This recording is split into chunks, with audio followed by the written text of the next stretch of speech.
Welcome back to my channel, Digital Edu. For the fakeness, if you wanna play tough and wanna hate this, I'll always show up and make a statement. I don't ever slow up, no I don't take shit. I got no love for the fakeness. If you wanna play tough and wanna hate this, I'll always show up and make a statement. Everything I do so instinctive and so passionate. Every word. Assalamualaikum warahmatullahi wabarakatuh. Salam sejahtera untuk kita semuanya. Jumpa lagi dengan Digital Edu. Kabar terkini bahwa pastikan gaji P3K tak terhambat, Komisi 2 DPR RI desak kolaborasi pemerintah pusat dan daerah. Selengkapnya, yuk tonton video hingga usai.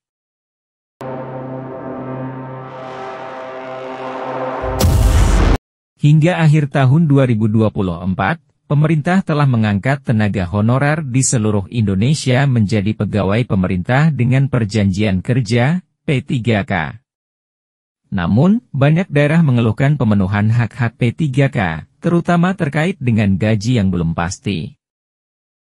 Permasalahan ini muncul karena tidak semua pemerintah daerah memiliki anggaran yang mencukupi untuk menggaji P3K. Hal ini membuat sejumlah daerah kesulitan dalam menyesuaikan standar gaji sesuai ketentuan yang berlaku. Komisi 2 DPR RI menekankan pentingnya kolaborasi antara pemerintah pusat dan daerah agar permasalahan ini dapat terselesaikan dengan baik. Wakil Ketua Komisi 2 DPR RI, Dede Yusuf, saat kunjungan kerja spesifik ke Palembang, Sumatera Selatan, mengapresiasi proses rekrutmen P3K tahap 1 di wilayah tersebut. Namun, ia menyoroti mekanisme penggajian P3K yang bersumber dari anggaran pendapatan dan belanja negara serta anggaran pendapatan dan belanja daerah yang masih menjadi kendala bagi pemerintah daerah. Kalau mengikuti standarisasi pusat, belum tentu semuanya bisa. Jadi harus ada standarisasi yang sesuai dengan kemampuan keuangan daerah. Ujar Dede Yusuf dikutip Digital Edu dari TVR Parlemen pada Minggu 9 Februari 2025. Ia menambahkan bahwa untuk menyelesaikan masalah ini, perlu ada pembagian beban antara pemerintah pusat dan daerah. Nah, untuk menyelesaikan, maka kita harus berbagi beban dengan pemerintah daerah. Satu dari sisi penggajian, kedua dari sisi penugasan, imbuhnya.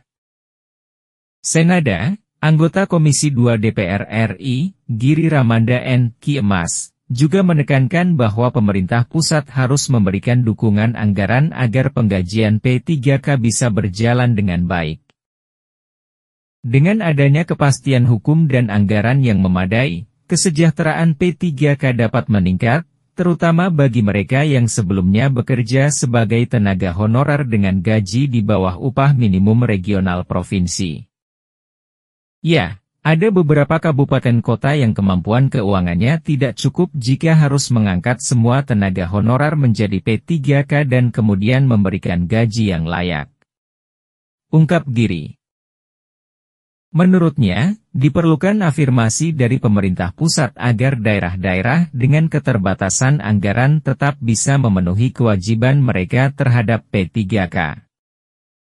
Apakah daerah-daerah ini akan dibantu sehingga P3K yang sudah diangkat, baik penuh waktu maupun paruh waktu, bisa tersedia anggaran penggajiannya? Pungkas Giri.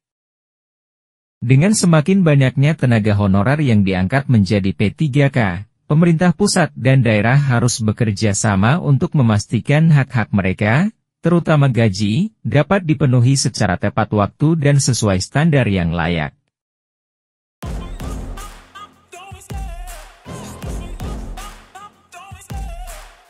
Demikian kabar hari ini, semoga bermanfaat. Terima kasih sudah menonton Digital Edu. Jangan lupa like, subscribe, dan nyalakan lonceng notifikasi agar selalu update info-info terbaru dari Digital Edu.